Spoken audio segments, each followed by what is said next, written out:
Good morning. I'm Lou Meeker, and I'm at the Kent Ridge Senior Living. I've been here for a little over 6 years. My wife passed away uh, about 4 years ago. And I'll be reading the book, How Do You Spell Unfair? MacNolia Cox and the National Spelling Bee. Written by Carol Boston Weatherford and illustrated by Frank Morrison. Magnolia Cox was no ordinary kid. Her idea of fun was reading the dictionary. From A to Z, she learned words, meanings, and spelling. She loved to read, study, and spell. In 1936, the eighth grader won her school spelling bee after Magnolia passed a 50-word written test and an oral competition. She advanced to the Beacon Journal newspaper citywide bee. That April evening, Magnolia faced 50 of the city's best spellers. 3,000 people jammed the Armory in Akron, Ohio. Can you spell nervous? Nervous. With butterflies in her stomach and a lump in her throat, Magnolia listened to pronunciations and definitions before spelling each word. Magnolia got ruled out. Teary-eyed, she got her coat and hat and prepared to go home. But someone urged her to stay. Due to an error, the judges brought her back. Magnolia correctly spelled daft, writ, pretentious, brisk, abstemious, gradate, felicitate, and apoplexy. Can you even pronounce those words? In the final round of the bee, Magnolia battled back and forth with John Huddleston until he tripped up on the word sciatic. After spelling the word that John had missed, Magnolia had just one more word to the title, voluble. Volube. With those 7 letters, Magnolia became the first African American to win the Akron Spelling Bee. Her prize was $25 and a trip to the National Spelling Bee in Washington, D.C. Can you spell surprised? Sursed. At events all over Akron, Magnolia was the guest of honor. Backstage at the Palace Theater, the Spelling Dynamo met dancer and actor Bill Bojangles Robinson and jazz musician and composer Fats Waller. At the Akron City Club, she dined with local bigwigs.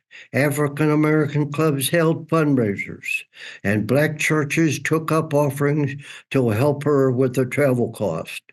People also prayed for her. Akronites now mention Magnolia Cox in the same breath as boxing champion Joe Louis and the track star Jesse Owens. Can you spell famous? Famous.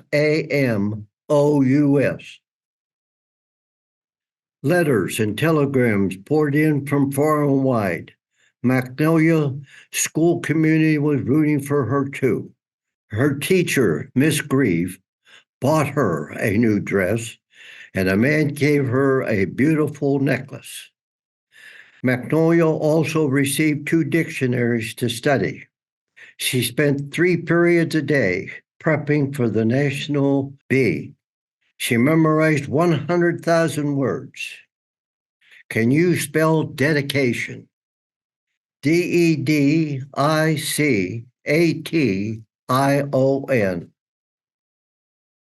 At Akron Union Station, a military band and a crowd of thousands saw spelling champ off to Washington for her first trade ride. Magnolia got on board with her mother, Miss Grieve, and Mabel Norris, a reporter from the Beacon Journal, the newspaper that sponsored the Akron Bee. This is the most fun I ever had, said Magnolia. Can you spell excited? EXCITED. But she was about to face some hard truths. Can you spell discrimination? DISCRIMINATION. Do you even know what it means? Magnolia would soon find out firsthand. On the train, Magnolia sat in a coach open to black and white passengers. But when the train reached the Maryland state line, she and her mother were forced to move to the blacks only car. Back then, segregation was the law in the South. When Magnolia arrived in Washington, she and her mother had to stay with a black doctor because the hotel where the other spellers stayed was for white customers only. Magnolia and her mother couldn't even ride the main elevator at the spelling bee banquet.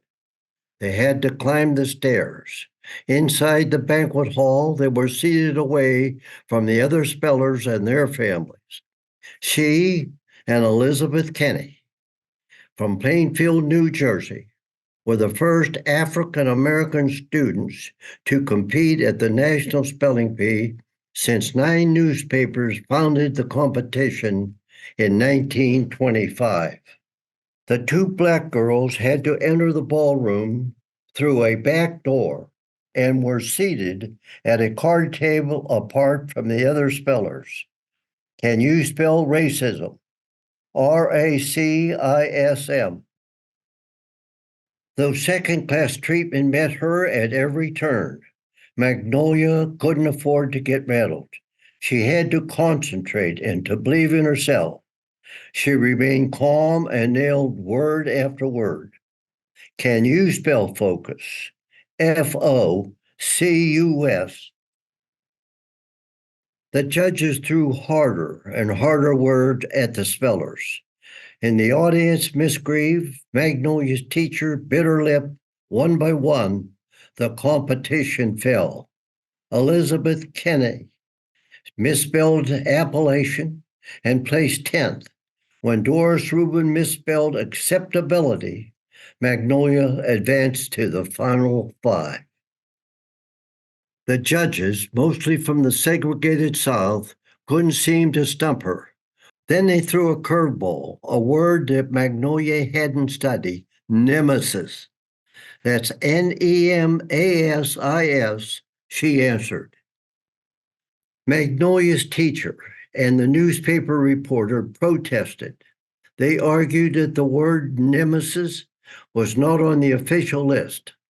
Furthermore, in Magnolia's dictionary, the word was a proper noun, referring to a Greek goddess, and thus not acceptable. The judges stood by their decision. Can you spell unfair? UNFAIR. Magnolia was out, but what an achievement. She had made history, becoming a finalist in the National Spelling Bee. The spellers spent the rest of the week sightseeing. They visited the White House and the Washington Monument. Magnolia saw stamps being printed at the Bureau of Engraving. Can you spell amazed? AMAZED. At the end of the whirlwind trip, Magnolia took home a $75 prize and was honored with a big homecoming parade. Can you spell proud? PROUD. Even though she didn't win the championship, Magnolia had proven that African American students are as smart as anyone and can compete and excel when given a level playing field. That was Magnolia's triumph.